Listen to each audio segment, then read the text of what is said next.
ګلزار صاحب د تېرې شپې او د وړمې ورځې وروستي جزیات که راته راکړه چې څه کیسې وې هغلته څومره تلفات دښمن ته اوښتی دی او ځینې خبرونه ما واورېدل چې حتی د جنرالانو په کچه باندې ځینې اسیران هم موږ لرو.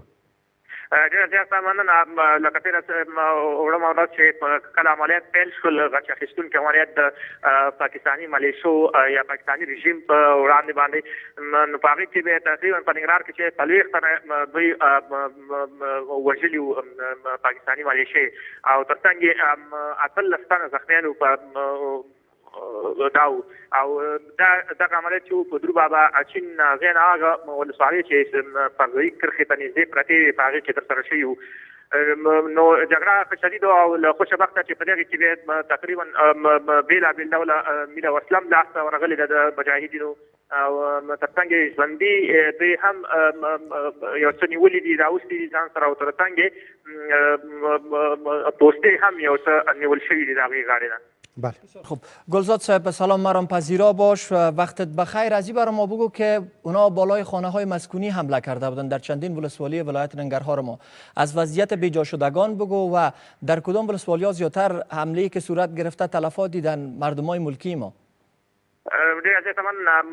بیګا چې مې برید دغه کړی دی، تقریبا د کاږې په نامه یوه سیمه ده د جنوب طرف ته پرته ده. په دغې سیمه کې یو ویز و، په هغې باندې حمله کړې ده.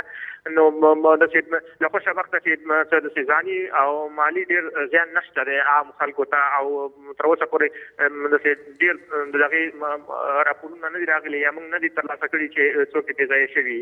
و کسایی که اگر بیجا شده باشه به خاطر مکان دیگه برشان تدابیر گرفته شده یا خیر؟ حالات اضطراری؟ تدابیر خو په دې خاطر نیول شوي دي چې هغوی مسؤلي ځایونو ته انتقال شوي دي، دغه شوي دي. هغوی ورته په دې خاطر ویلي دي چې د دې ځایونو په دې خاطر که تخلیه کړي دي یا دغه کړي دي چې دوی ته زیان ونه رسي، نو مسؤلي ځایونو ته تللي دي دوی. ډېره مننه قدرمن ګلزار صاحب. یو څه چې ډېر مهم دي همدا زموږ د امنیتي ځواکونو مرال دی، او هغلته موږ سوشل میډیا او زموږ د خبریالانو له تاسو څخه تعقیبوو. هغلته دښمن سرې لمبې پیل کړي دي زموږ امنیتي او ملي ځواکونو. که راته ووایې چې زموږ د خپله د ننګرهار د ولسونو هغلته وضعیت راته ووایه چې څومره د خپلو ملي ځواکونو ملاتړ ترسره کوي. ما یوه ویډیو ولیده، یو کس وه لاسونه یې مجاهدینو پرې تړلي وو، دی ویل زه ځمه تورخم ته او هغلته د مجاهدینو سره اوږه په اوږه جنګېږم. نو هغه حتما ځکه لاسونه یې پرې تړلي وو چې ده به ډېره شلګي کوله، او شاید د ده سره وسله هم نه وه یا روزل شوی نه وي، ځکه هغه اکاډمیک زده کړې به یې نه درلودلې. یعنې دا مې یو مثال ویل. پوښتنه هم دغه کوم چې زموږ ولسونه د خپل امنیتي ځواکونو څومره ملاتړي دي هغلته؟ ډېره زیاته مننه. لکه څنګه چې تاسو به ریپورټونه مو اورېدلي ننګرهار نه درلېږل شوي، دلته مکمل یعنې بیخي ولسونه چې دي دوی د مجاهدینو یا د امنیتي ځواکونو تر څنګ ولاړ دي. دوی ورته وایي چې که تاسو چېرته دغه نه کوئ موږ ته اجازه راکړئ چې موږ درسره لاړ شو. نو د ولسي وګړي چې دي ټول عموما د امنیتي ځواکونو تر شا ولاړ دي. دوی ته وایي چې موږ هم درسره د هغه جګړې صحنې ته ځو او غواړي چې دوی لاړ شي.